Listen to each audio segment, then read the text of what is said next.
and connect with your larger LifeWave family. During our 11 a.m. session, we do provide translation services for all of our supported European languages. And in our evening session at 6 p.m. Pacific, we provide translation services into Spanish, Chinese, and Japanese. Both sessions are presented in English. It's a great opportunity, like I said, for you to connect with our larger LifeWave family and get some training in the mix. So we encourage you to share LifeWave Connect with those that are joining your team or those that maybe haven't had the opportunity to be a part of our calls in the past. You can always find the registration link for our LifeWave Connect calls if you go to lifewave.com and select the events section. Now, once you've registered, you don't have to register every time. You'll receive a notification through Zoom of the webinar, and you'll be able to join the call. But you do need to register the first time, and we really do encourage you to have those on your team do the same. It's a lot of fun. Now, especially today, we have a special treat for you. We know that all of you love hearing about our products, and we know that all of you love hearing from our founder, David Schmidt.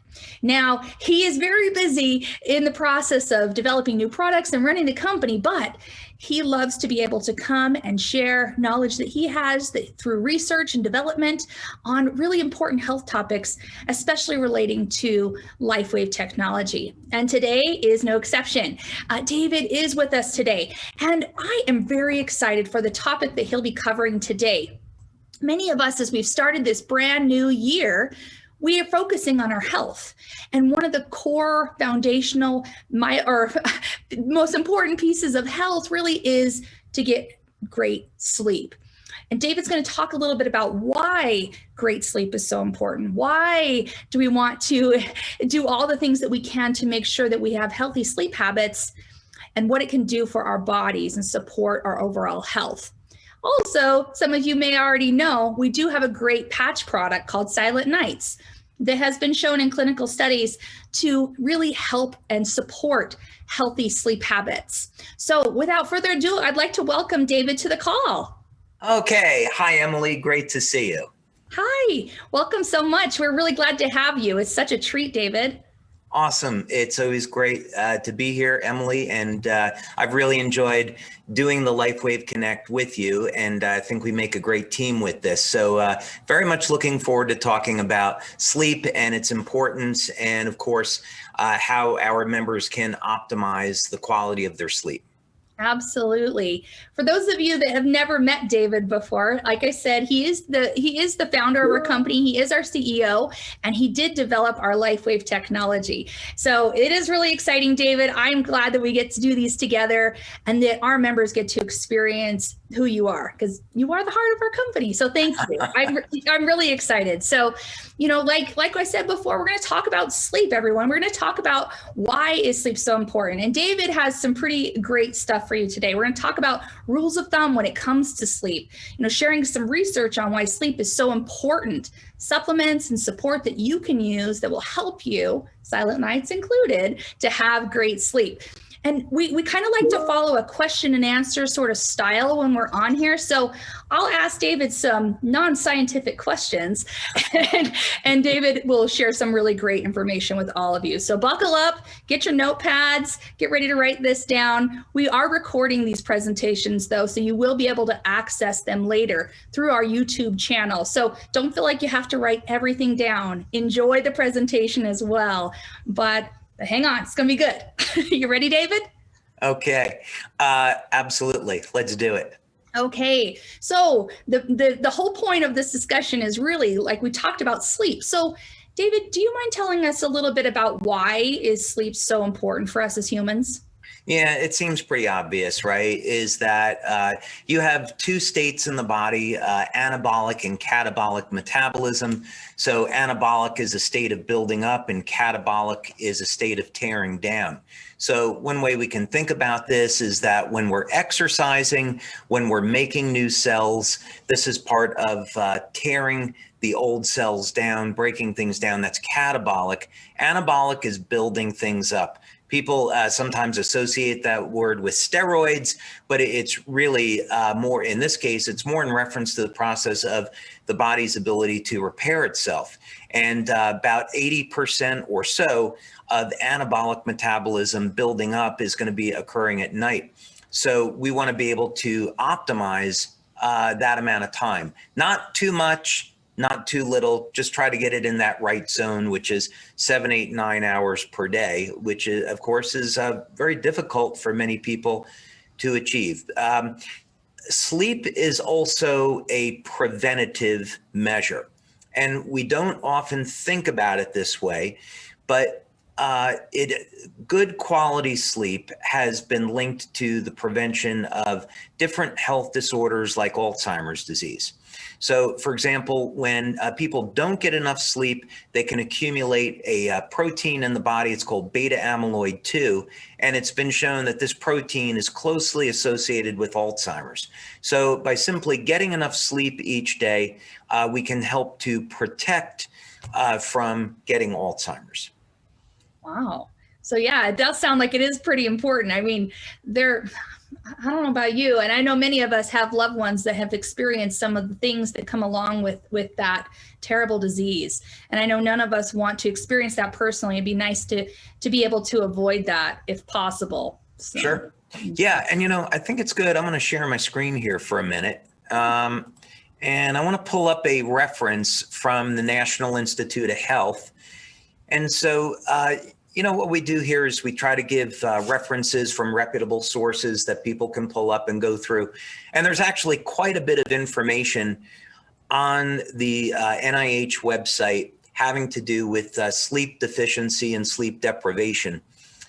We can normally think of sleep deprivation as maybe being under in the range of 4 to 6 hours or less of sleep per night. And of course, disorders like sleep apnea, this can lead to some very, very serious health problems. And of course, that's considered a medical condition. So, but anyway, this is a resource that I found that I wanted to refer people to. And you can read a little bit more about the necessity for sleep and an overview of the subject here. Oh, awesome. And so everyone can look at that link at the top. And I'm sure that Tiffany with our events team can post that as well in the chat. So right. I really appreciate how you share these resources with us, David. I know a lot of us really like to be able to reference and learn more. So this is so helpful. Thank you so much. Sure thing. Yeah. So, you've talked a little bit about, some of the things that could happen if we are sleep deprived, if we're not getting sleep. Could you maybe go into a little bit more of maybe what are some of the areas of our health that can be affected if we don't get sleep? Yeah, it can really affect everything. I did pull up one reference here that I thought was worth it. Of course, the quality of sleep, generally speaking, it can decline with age. And this would be a normal age-related decline in the quality of sleep, along with some other things. And it's important for us to understand what is actually changing in the body that is leading to this, because we can take some corrective measures as opposed to doing things like taking sleep medications, which is not really resolving the problem. Right? We want to try to solve the problem without drugs if we can. So this was an important reference because it's referring to one of the many functions that occurs when we sleep. And this has in the general category of anabolic metabolism, meaning that we are building things up in the body. So sleep is important to a number of brain functions, including how nerve cells communicate with one another, and also replenishment of new brain cells. So essentially, when we think about everything else that's happening in the body, it's ultimately got to be regulated by the brain. It's often thought of that Karen Kahn and I were actually talking about this last night on a talk that we're going to be giving as part of NOVA, which we'll take a plug for now. But in terms of how the brain is actually functioning, we think of the hypothalamus as being the control center of the brain, where really this happens in the pineal gland. And so when sleep is initiated, it's going to occur through a release of specific hormones, and some of those hormones are going to originate in the pineal gland and the hypothalamus. So this is all to say the reason why this is all important is because if we're not getting proper sleep, this can throw off the balance or the homeostasis of every single other system in the body. So in other words, if your pineal gland and your hypothalamus are regulating not only sleep, but your body temperature, your immune system response, and so forth, then that means that not getting enough sleep can lead to a problem with your immune function, and then hence your susceptibility to things like infection. Even melatonin has been shown to be a very powerful antiviral. So this is almost like a defense mechanism that the human body has built up. Whereas we get enough sleep, we release this surge of melatonin, and this helps to not only recharge our immune system, but act chemically to protect our immune system from harmful bacteria and viruses, amongst other things. Wow. Well, I knew it was definitely important, but I don't think all of us really understand that like getting that proper sleep can really impact like basically everything within our body, right? Like how our cells work, how they repair, everything, right? So can you help us understand a little bit more of that and like how that comes into play as well? Yeah, maybe let's use a specific example of how this might affect a number of different individuals. Let's start with athletes. I know that you love to train, you like to take care of yourself. I love to train. And so let's say that you have someone that is really focused on their body composition. When you're not getting enough sleep, this can lead to increase in stress. This can elevate cortisol, and this can make it much more difficult for the body to not only build muscle, but the body goes into a state of stress. And now we're going to have a tendency to store more body fat. So that's not going to be very good. Whereas on the other hand, if we're getting enough sleep, now not only are we reducing our stress hormones, but now we're giving our body more time to be in anabolic metabolism and building up lean muscle. So in other words, let's say that you're going to the gym and you want to change the composition of your body, build more lean muscle, reduce body fat. Sleep is important because it's that window of time where you can take your proper eating habits and you can take the exercise that you were doing in the gym, and now you'll be able to build that lean muscle more efficiently, more quickly. As a matter of fact, when you have trainers in Hollywood and they're going to take a movie star and they want to put that movie star on a special diet to build muscle and get ready for that body part. I love superhero movies. So, I follow some of the exercise routines some of these actors go on, but sleeping 8-9 hours a day is an integral part of that routine. Now, on the other side, let's talk about the rest of us that maybe, we may want to look like some of those Hollywood actors, but that's not our job. Our job is to be as efficient as possible at our work. And now this is going to depend on cognitive function. So in this case, it's pretty self-evident, right? We all know that when we haven't had a good night's sleep, that we have to resort to things like caffeine to get us awake and get going. And there's been some, back and forth on this whole subject of caffeine. Is it good? Is it not good? Different clinical studies are divided on this subject, and it does seem to be a great deal dependent on the person's biochemistry and genetics. So that's all to say, some people can tolerate caffeine, others can't.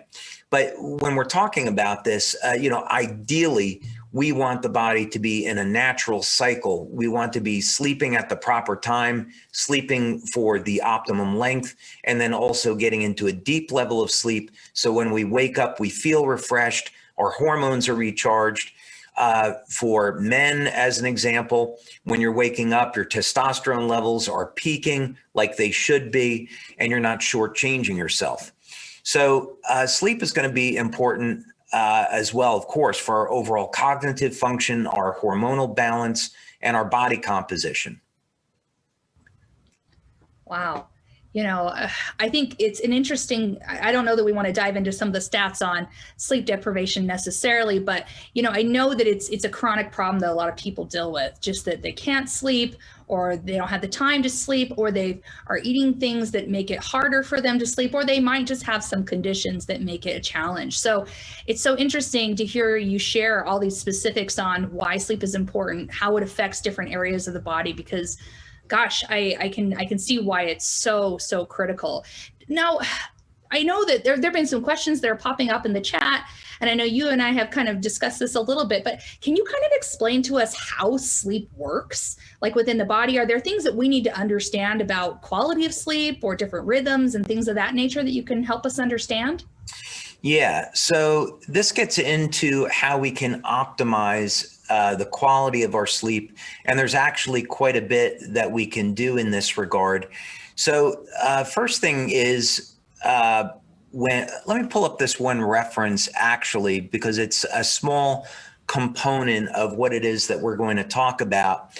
And really, we want to set the ideal conditions for sleep. So one of them, we're going to just reference this website, has to do with digestion, the time that we're going to eat, the amount of energy that goes into digesting food. And this recommendation is to wait at least 3 hours before your last meal, before you get set up for bedtime. Along that, we want to be thinking about, of course, no stimulants. Some people with exercise, they can do heavy exercise and then go to sleep immediately. Others don't tolerate it as well. So that's something an individual needs to be thinking about. But when I think about getting a good quality of sleep, it's really a process that we need to pay attention to. When we're younger, many of us can sleep, with the lights on, with music playing, we kind of take it for granted. But as we get older, those patterns are going to change, but our need for sleep doesn't necessarily change. So there's some things that we can pay attention to. First thing, as we're all hearing, because of the advent of iPads and smartphones, is we really want to put these devices away 30 minutes to an hour before we get ready to go to sleep, because the light coming off of these devices can keep us awake. We also want to keep these devices as far away from the body as possible. These devices, of course, are emitting radiation. And even though these these energy fields are rather small, they can still have an impact on our biology. So you want to put them as far away from the body as possible. Another thing to pay attention to, and I'll pull up this reference, this will surprise some people, and this is the amount of light that is in your room. So surprisingly, even very, very small amounts of light can inhibit the production of melatonin. So we want to sleep in a room that is as dark as possible, as quiet as possible. And this really goes to another thing that's so interesting about this is, of course, this shows the role that light plays in our health. Of course, all of our LIFEWAVE members know that you can stimulate the body with our patches with very low levels of light and produce some very powerful results. Well, here we show that the production of light, or stimulating the body with light, can actually inhibit the production of melatonin and inhibit the ability of the body to enter into sleep. So these are some of the many things that we can be paying attention to. And, for some of us, maybe we make a little bit of a checklist. We have some reminder by our bed. Hey, did we make sure that we're doing all of these things? And this, of course, is going to pay off with a better quality of sleep. Oh, I really appreciate those tips. We talk a lot on our business trainings about building habits and about how can we change our behaviors. And I would just put a plug in for one of my favorite books, Atomic Habits, that talks all about how we can stack habits with choosing something new that we tie to an existing habit that we already do and how that can help us. So I would take David's suggestions. Let's make that list and let's tie some of those new behaviors to something you already do to help us to make some of those changes. So I appreciate that, David. Something that I'm always curious about and love to learn about is how food can affect different things in my body, how different supplements can affect different things. But I also like to understand what pieces of the body are being stimulated or supported, I should say, is probably a better word, with those type of things, like different organs or hormones or amino acids. Can you give us any sort of suggestions on what type of things we can do, either through supplementation or what we're eating, that can help us to support healthy sleep? Sure. The good news is that for people that are having a hard time sleeping, there are so many resources, there's so many different things that they can do to improve the quality of their sleep. So that's the good news, is that we don't have to rely on drugs. One tip that I wanted to give, which people can implement right tonight, this was very interesting. I actually first heard about this from a scientist that was on the Joe Rogan Experience. And he was talking about the necessity of circulation, and what you could do to improve quality of sleep was simply wear socks or keep your feet warm. I thought, oh, that's kind of interesting. That makes a lot of sense to me. I really need to go take a look at the clinical study with this. And I found this one again for reference. But sure enough, clinical research on feet warming and improving circulation does in fact show that you can improve sleep quality and extend the length of sleep by about 30 minutes per night. So this is, of course, something very inexpensive and very quick to implement that anybody can try. And I would definitely encourage people to do that.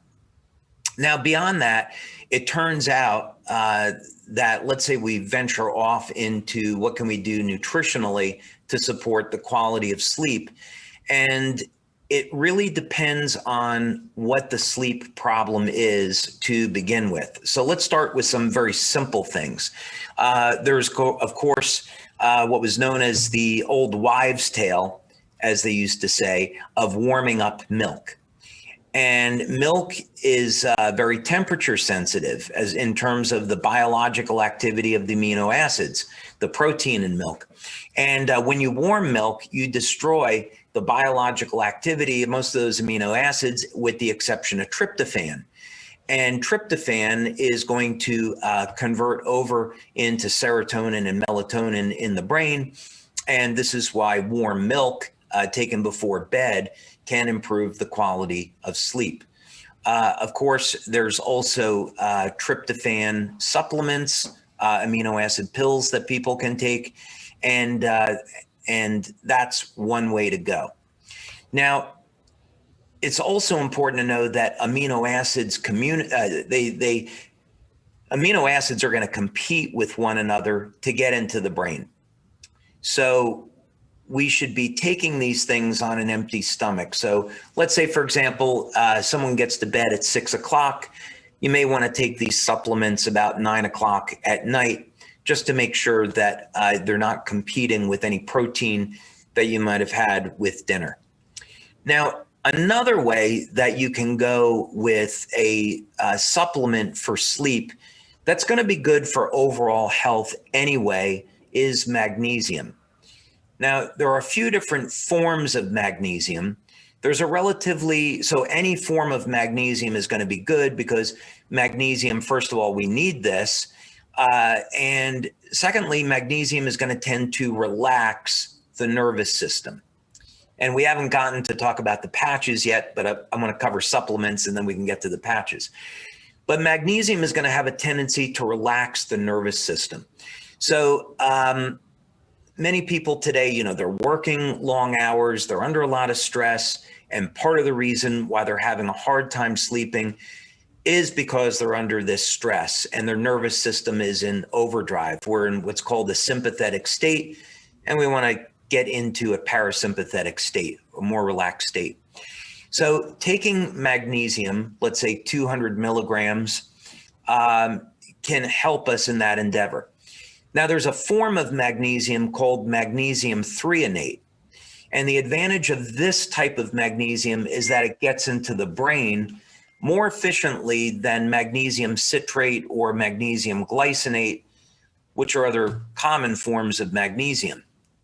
So bottom line is that any form of magnesium is potentially going to help, but I would recommend magnesium threonate.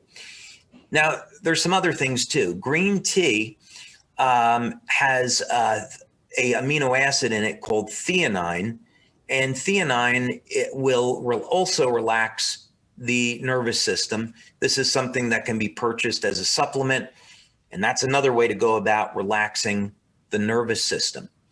And then finally, in terms of supplements, something that's very, very interesting. I've been looking at this, as a matter of fact, in terms of developing a new patch. I haven't quite got it right yet, though, but it's going to be a future patch.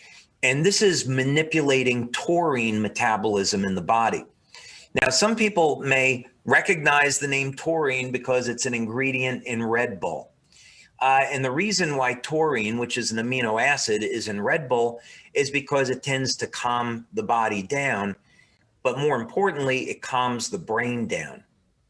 So taurine is going to be found in the brain and the heart, other areas of the body. It's found in men, it's found in the genitals for a reason that's not really quite known yet, or it's very well not understood.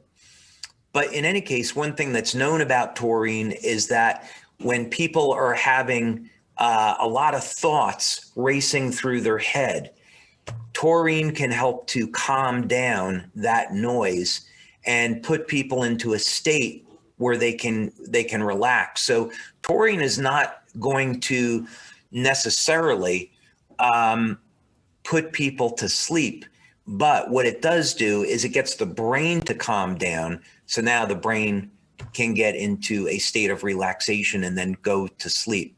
So there's many, many natural options when it comes to sleep. Oh, I really love you sharing that, because I know a lot of people in our LifeWave family are looking for options that can help them with things that they struggle with without having to take drugs, and they can use something that's a little bit more natural, whether it's found in food or through reputable sources of supplementation. So I think that's really great that we can really understand a little bit more of what can support our overall health. But I know we already hinted at it. We have a really special solution that we want to talk about here that's related to the technology that you've developed, David. So can you talk to us a little bit about specifically Silent Nights, and then maybe some of our other patch products that also support healthy sleep? Would you mind doing that?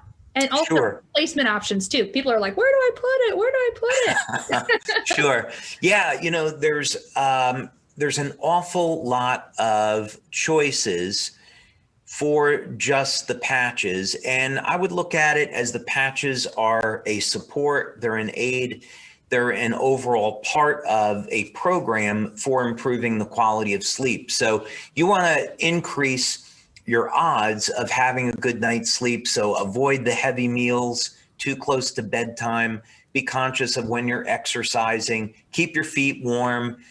Keep the room dark. We want to be doing all of these things.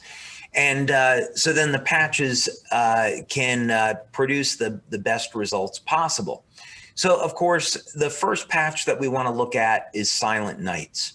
And I'll get to the clinical research on this in just a minute. But if we want to look at some of our options, they can include Silent Nights, Alavita, the Eon patch, Nirvana, and Carnosine as some examples. X39 also, there's some options of using that during the day or at night, and that's something that can be experimented with. But let's start with Silent Nights, since it's one of the subjects of this webinar. And of course, this product has been around for a long time. I started doing research into ways to improve sleep back in 2005. And that was really the advent of the Silent Nights product. So we started with this one study. This is one of the studies that we did over time. And this was actually one of the first studies that we did with Dr. Melinda Connor. And this was a pilot study. So we just wanted to see, were we going to show any kind of effect with the product? And we wanted, of course, to look at the hormone profile in the body. We did something called GDV, and this is a bioelectrical measurement.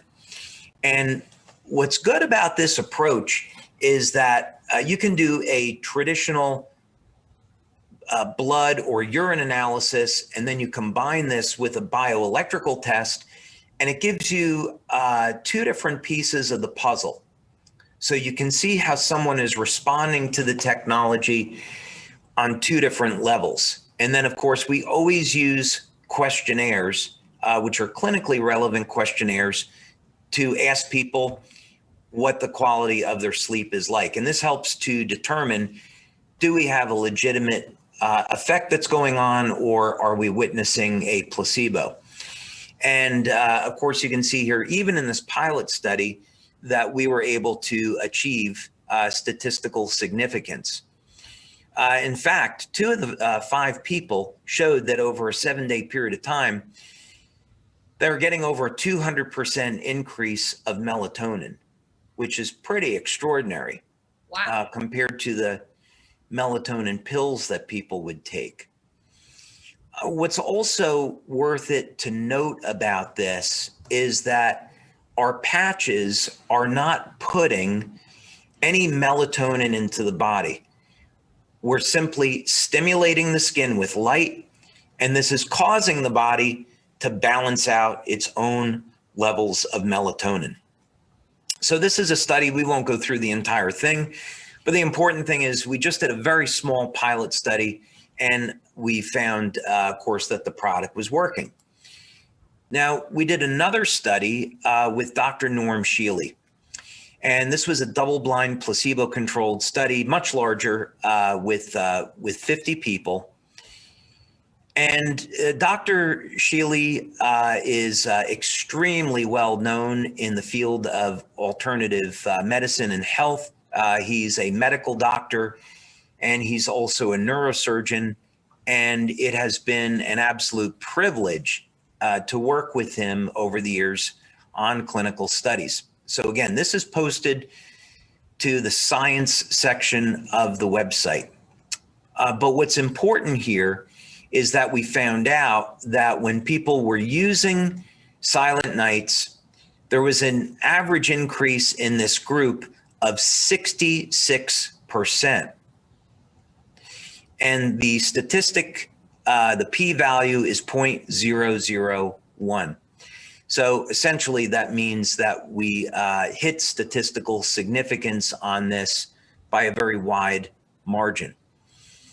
And so in this study, things like the quality of sleep and the length of sleep were being measured.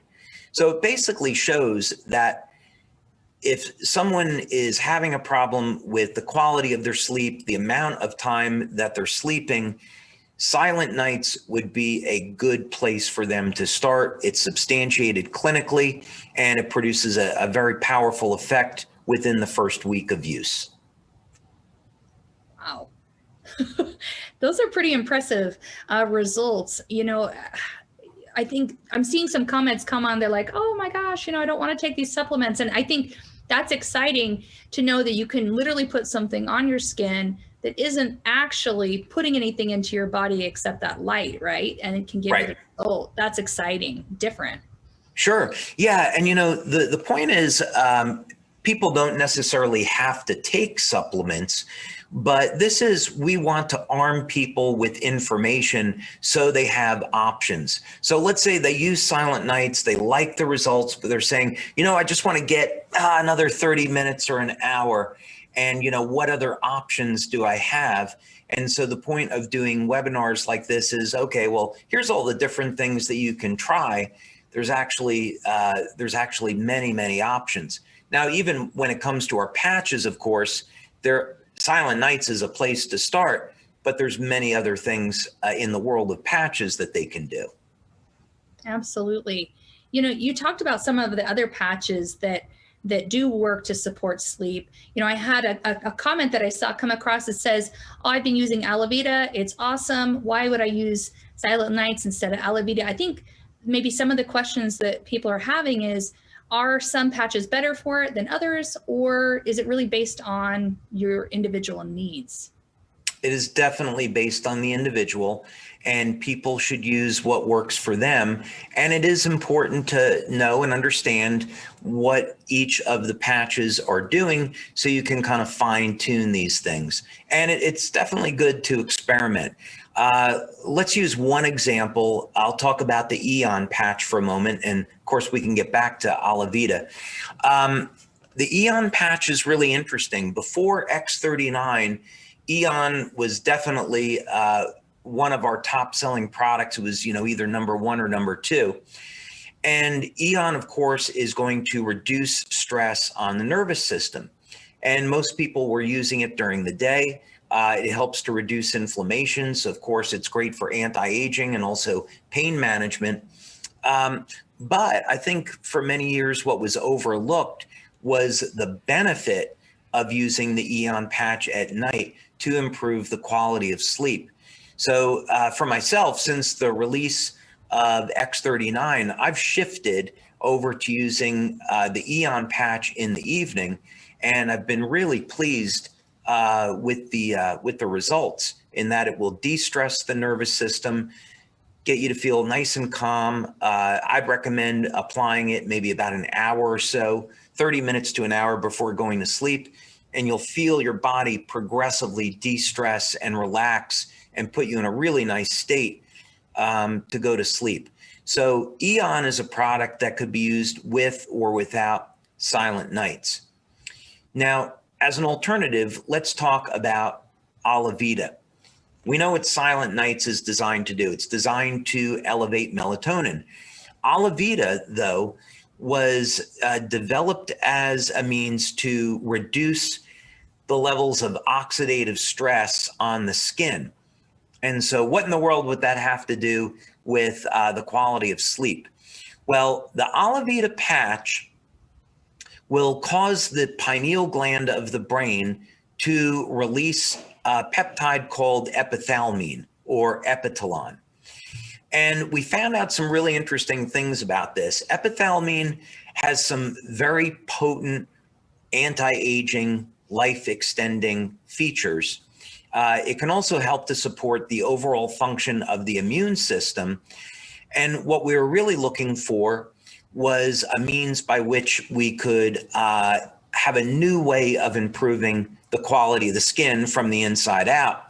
And we found that epithalamine would reduce oxidative stress. So less oxidative stress, better quality skin. But interestingly enough, we found that when you would wear it at night, it would trigger an increase in melatonin. And as a result, people would get a better quality of sleep. Many people also notice they have some interesting brain activity with Alavita, such as being in a waking dream state, more intense dreams, and other effects like that. And we used a device in our lab called the biopulsar to actually see that, and also electrointerstitial scanning.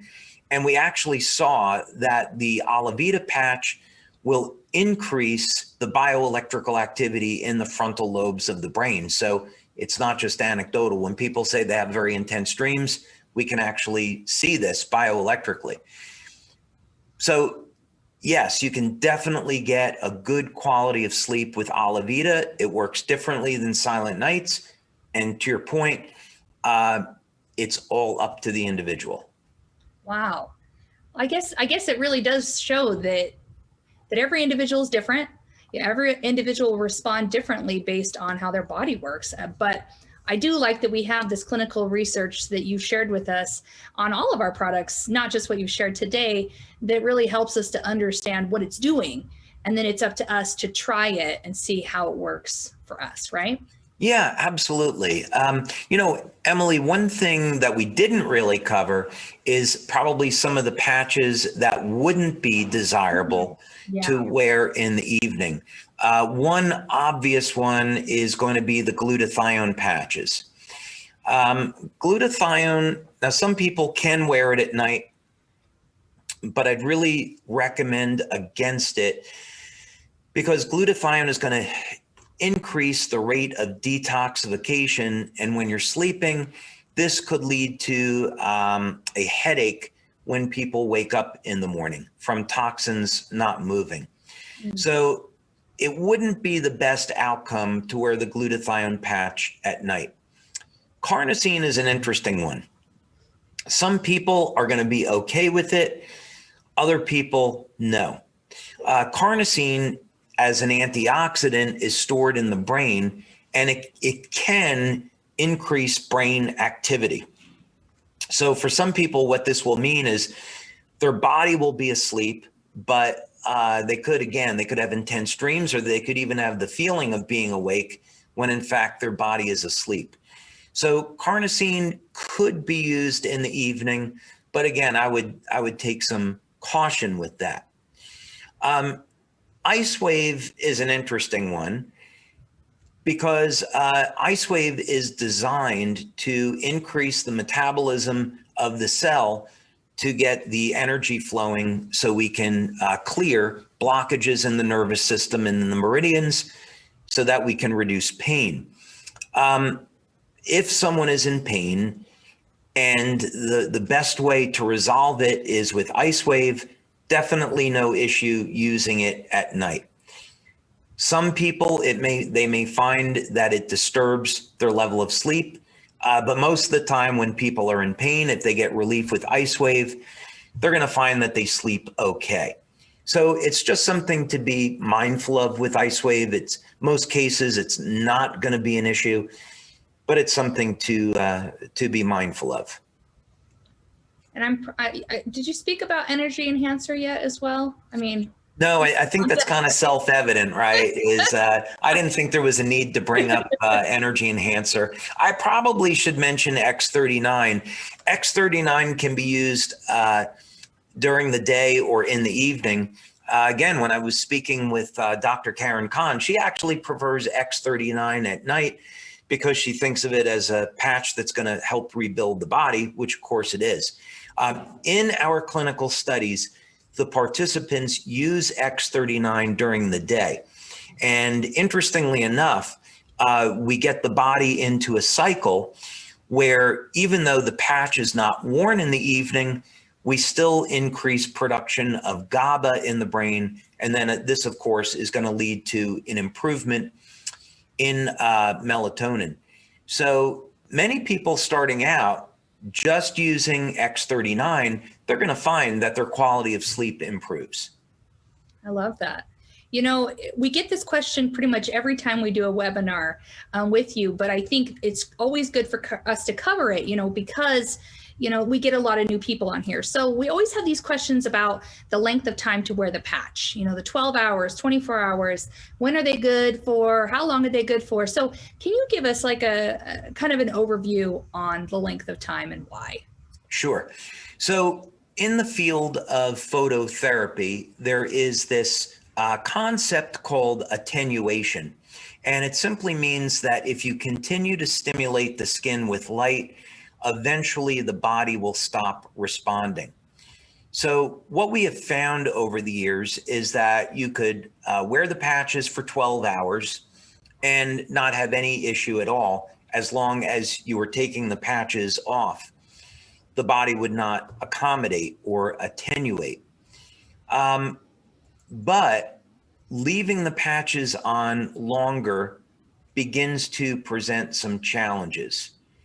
For the one thing, the patch is designed to trap body heat.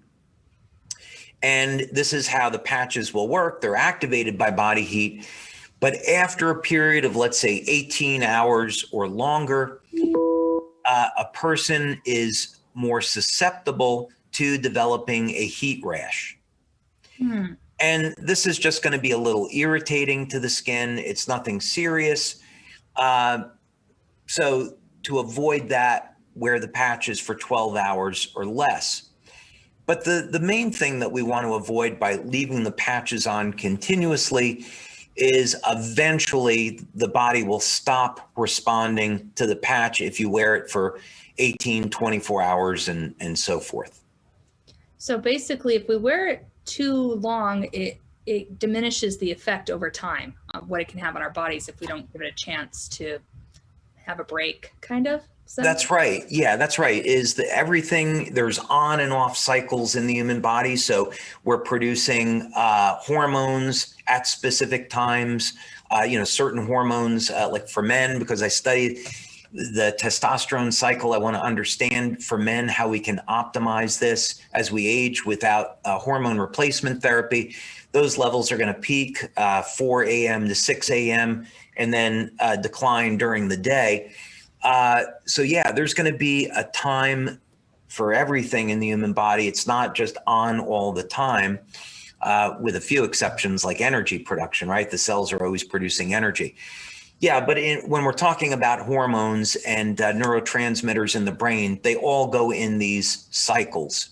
And it's very important that we respect it, especially when we're talking about sleep. We're going to be producing melatonin at night. We don't want to be producing melatonin, during the day. That wouldn't be helpful to us. So that's another side to this. We want to respect the body's natural cycles. That makes sense. One thing that is brought up in the comments, and I know you've spoken about this before, is relating to water. And is that part of why we encourage them to only wear patches a certain amount of time? And does water come into play in that? Can you explain that a little bit? Sure. So everything in the body is going to start and stop with energy. So if we wanted a simple way to understand aging, an important part of this is going to be whether or not our cells are producing energy and how our cells are communicating within one another and with their environment. This is very, very basic to the field of anti-aging and age reversal and biology in general. And this starts in an area of the cell called the mitochondria. Now, in order for our cells to make energy, we need water. And in order to facilitate the removal of normal metabolic wastes and environmental toxins, we also need water. As we age, the size of the cells begin to decrease and the ability of the body to hydrate the cells diminishes. And when we as a company, when we're looking at age reversal mechanisms, one of the important things we look at is how can we keep the cells hydrated? Because if we can keep the cells hydrated, it's going to optimize the electrical and magnetic environment in the cell and can restore youth, or it can help extend lifespan. So water is going to play an incredibly important part in this. So when we think about sleep, it's really just an extension of every single thing that we're doing. So it goes hand in hand with proper nutrition and proper rest. So without proper hydration, the cells can't make energy, they can't make hormones, we can't sleep. I love that. Honestly, David, this has been such a great webinar. I feel like I understand so much better how sleep works, why it's important, and then what we can do both with supplements and food, but also with some of our patches to really help us to support healthy sleep. So thank you so much for all Absolutely. with us. The comments, Everyone loves it. So thank you so much. Thank you, Emily. Thank you very much. Absolutely. And thank you all for being a part of our webinar today. You know, we went a little bit longer today than we normally do because I know how much you all love to hear from David and love all the insights he can bring when it comes to the specifics of our product. I would also like to just encourage you to, again, share registration details with those on your team. And also for those of you that haven't yet registered for NOVA, please go ahead and do so. This is going to be a really special conference, different than anything that we've done, different than anything that you've seen. You'll get to hear from David again, which I know is a special treat. And really, it's such a small cost for such an amazing benefit that you'll receive all the great information, connection, and ability to, again, be a part of what we're doing here at LifeWave as part of our larger LifeWave family. So we encourage you to register for that, and we encourage you to continue to join us. We'll be here again in 2 weeks talking about some business topics. So we'll see you all then. Bye-bye now.